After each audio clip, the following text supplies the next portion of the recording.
प्रधानमंत्री नरेंद्र मोदी के 12 वर्ष पूरा होने के बाद महाराजगंज में प्रभारी मंत्री आयुष मंत्री श्री दयाशंकर मिश्र दयालु जी पहुंचे हैं। सर, किस तरह का विकास आप देख रहे हैं? अभी 12 वर्ष एक बड़ा कार्यकाल होता है, देश में बड़ी उपलब्धि प्रधानमंत्री नरेंद्र मोदी के उपलक्ष्य में हुई है।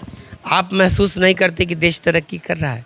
बदला हुआ भारत है। प्रधानमंत्री जी के 12 साल निर्वाचित प्रधानमंत्री के रूप में ऐतिहासिक साल है।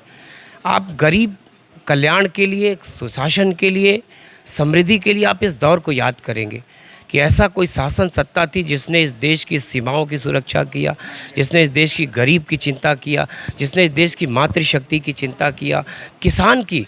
आज़ादी के 60 सालों बाद पहली बार इस देश में किसान को किसान सम्मान निधि मिलती है।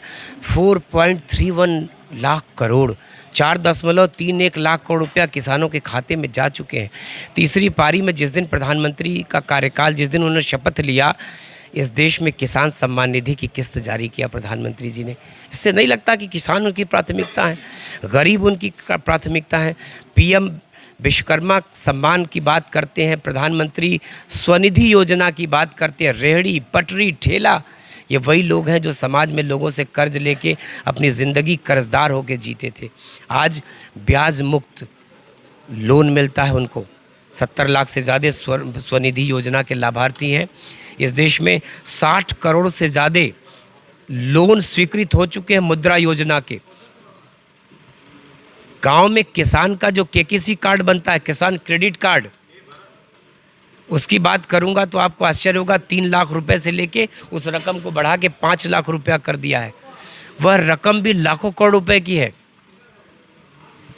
तमाम उपलब्धियों के बाद भी कई राज्यों में आपकी सरकार बनती है, बड़ी उपलब्धि हासिल होती है प्रधानमंत्री और योगी आदित्यनाथ के नेतृत्व में।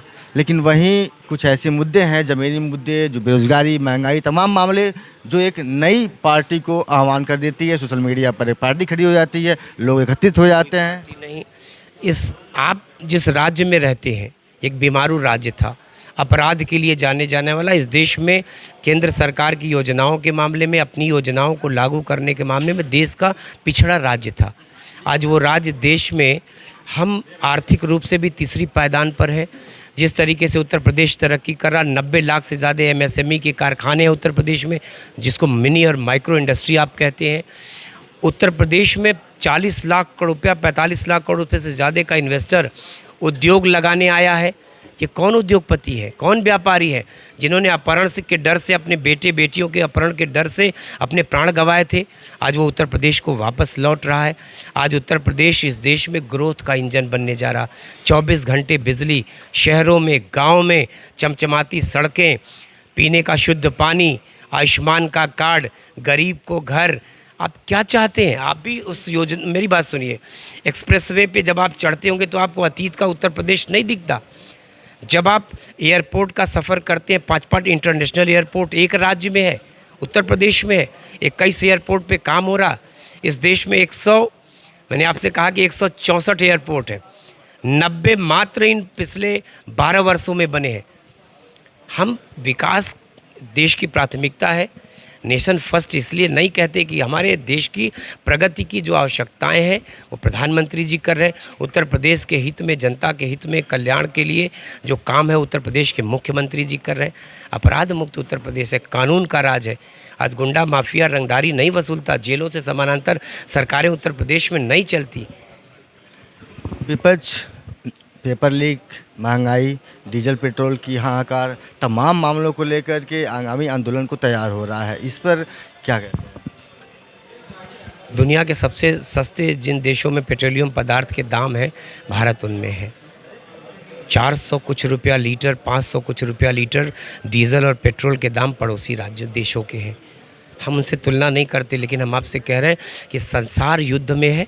और ये जो पेट्रोलियम पदार्थों की, आप होर्मुज मुझसे बेहतर आप जानते हैं, होर्मुज का वो रास्ता बंद है जिससे पेट्रोलियम पदार्थ दुनिया के किसी भी मिडिल ईस्ट कंट्री से भारत आता था। ठीक है, आ नहीं पा रहा है। कल आपने देखा कि एक हमारे हमला हुआ, तो जब जहाज़ ही नहीं आ पा रहे हैं, तेल नहीं आ, 3 लोग मारे। आप उस बात को इससे समझिए कि जिस दिन तेल आना सुलभ हो जाएगा, देश न जाने कब से आयात कर रहा। इस देश के प्रधानमंत्री जी की प्राथमिकता है कि हमारे देश के लोगों पर इसका बोझ न पड़े। बहुत थोड़ी रकम की वृद्धि की गई है और जिस दिन ये युद्ध समाप्त होगा उस दिन सारी आपको लगेगा कि सब कुछ सामान्य हो गया, चाहे वो गैस हो, चाहे वो पेट्रोलियम पदार्थ हो। तो आप जयशंकर मिश्र दयालु हैं जो महाराजगंज में मीडिया संवाद कर रहे थे और तमाम मामलों पर अपनी राय रखी है। भारत समाचार के लिए आशीष सोनी, महाराजगंज।